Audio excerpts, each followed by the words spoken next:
નમસ્કાર મિત્રો, આજે છે 31 તારીખ અને રવિવાર અને કાલે જૂન મહિનો શરૂ થવા જઈ રહ્યો છે, એટલે ગુજરાતમાં મિત્રો હવે તોફાની વરસાદ શરૂ થવા જઈ રહ્યો છે। હવામાન વિભાગે 30, 31 અને 1 જૂને ગુજરાતમાં ભારેથી અતિભારે વરસાદની આગાહી કરી હતી, એટલે હવે 1 જૂનથી ગુજરાતમાં તોફાની વરસાદ શરૂ થઈ જશે। તો હવે ગુજરાતમાં ચોમાસું કેવું રહેશે, વાવણી લાયક વરસાદ ક્યારે પડશે અને જૂન મહિનામાં કયા વિસ્તારોમાં કેટલો વરસાદ પડશે, કેવો પવન ફૂંકાશે અને દરિયામાંથી આવતા વાવાઝોડા કયા જિલ્લાઓ સાથે ટકરાશે, તે દરેક હવામાન સમાચારો વિશે વાત કરીશું। પરંતુ મિત્રો, આ વિડીયો શરૂ કરીએ એ પહેલાં આ વિડીયોની નીચે એક હાઇપ કરવાનું બટન છે, તેને જરૂરથી દબાવી દેજો, જેથી તમને દરરોજ વરસાદના સમાચારોની માહિતી મળી શકે। ત્યાર પછી મિત્રો, જો તમે અમારી આ યુટ્યુબ ચેનલ પર નવા છો તો ચેનલને સબસ્ક્રાઈબ જરૂરથી કરી દેજો અને આ વિડીયોને તમારી એક લાઇક જરૂરથી આપી દેજો। મિત્રો, હાલ ગુજરાત નજીક વરસાદ પહોંચી ગયો છે, એટલે આ વરસાદ હવે ટૂંક સમયમાં ગુજરાતમાં સારો વરસાદ લાવશે, એટલે કે 1 જૂને ગુજરાતમાં તોફાની વરસાદ આવવાની સંભાવના છે। અત્યારે સૌરાષ્ટ્રના ભાવનગર પંથકોમાં ધીમી ધારે વરસાદ જોવા મળી રહ્યો છે, એટલે આ વિસ્તારોમાં તોફાની વરસાદનું એલર્ટ પણ મૂકવામાં આવ્યું છે।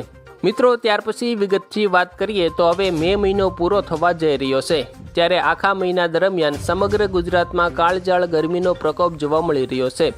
જોકે છેલ્લા 1-2 દિવસથી રાજ્યના કેટલાક ભાગોમાં વાદળછાયા વાતાવરણ વચ્ચે અસહ્ય ઉકળાટ અને બફારાનો અહેસાસ થઈ રહ્યો છે, ત્યારે હવે હવામાનમાં એક મોટા પલટાના સંકેત પણ જોવા મળી રહ્યા છે।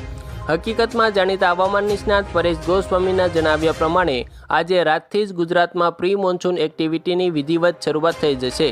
બંગાળની ખાડી અને અરબ સાગર અત્યારે સક્રિય હોવાથી દરિયામાંથી ભેજવાળા પવનો આવી રહ્યા છે, જેના પરિણામે તાપમાનમાં ઘટાડો થયો છે, પરંતુ બફારો અને ઉકળાટ પણ વધી રહ્યા છે।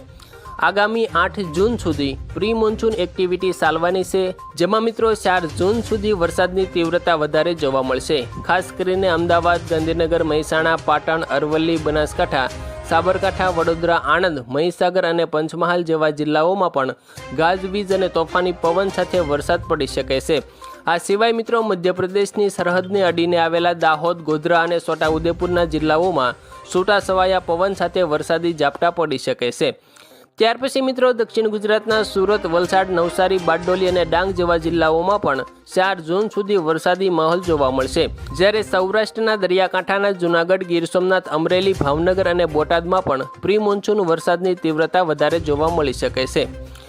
વધુમાં હવામાન નિષ્ણાંતોએ ચેતવણી આપતા જણાવ્યું છે કે પ્રી મોન્સૂન એક્ટિવિટી દરમિયાન મધ્ય અને ઉત્તર ગુજરાતમાં પવનની ગતિ ખૂબ જ વધારે જોવા મળશે, જેના પરિણામે મિની વાવાઝોડા જેવી સ્થિતિ પણ જોવા મળી શકે છે।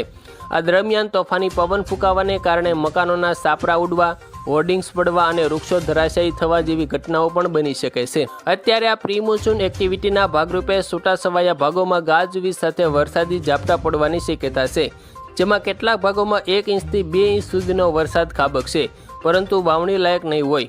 જ્યારે મોટાભાગે ગુજરાતમાં ચોમાસું 12 થી 15 જૂનની આસપાસ શરૂ થતું હોય છે, તેમ આ વર્ષે પણ આ સમયગાળા દરમિયાન ગુજરાતમાં ચોમાસાનું આગમન થઈ શકે છે। છેલ્લા કેટલાક દિવસોથી ગુજરાતના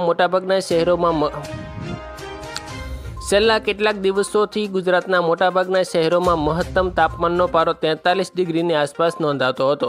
જોકે આજથી મહત્તમ તાપમાન નીચું આવીને 40ની રેન્જમાં આવી ચૂક્યું છે। આજે 41.3 ડિગ્રી મહત્તમ તાપમાન સાથે સુરેન્દ્રનગર રાજ્યનું સૌથી ગરમ શહેર જોવા મળી રહ્યું છે। આ સિવાય અન્ય શહેરોમાં મહત્તમ તાપમાનની વિગતો જોઈએ તો અમદાવાદમાં 40 ડિગ્રી, વડોદરામાં 39 ડિગ્રી, ગાંધીનગરમાં 39 ડિગ્રી અને મિત્રો સુરતમાં 35 ડિગ્રી તાપમાન નોંધાયું છે। તો આભાર મિત્રો, આજે આપણે ગુજરાતના કેટલાક મહત્વના હવામાન સમાચારો વિશે વાત કરી। ચેનલમાં નવા છો તો ચેનલને સબસ્ક્રાઈબ કરી દેજો, વિડીયો પસંદ આવ્યો હોય તો વિડીયોને લાઇક જરૂર કરી દેજો અને મિત્રો તમારા મિત્રો સુધી આ વિડીયોને શેર કરી દેજો, જેથી તમને પણ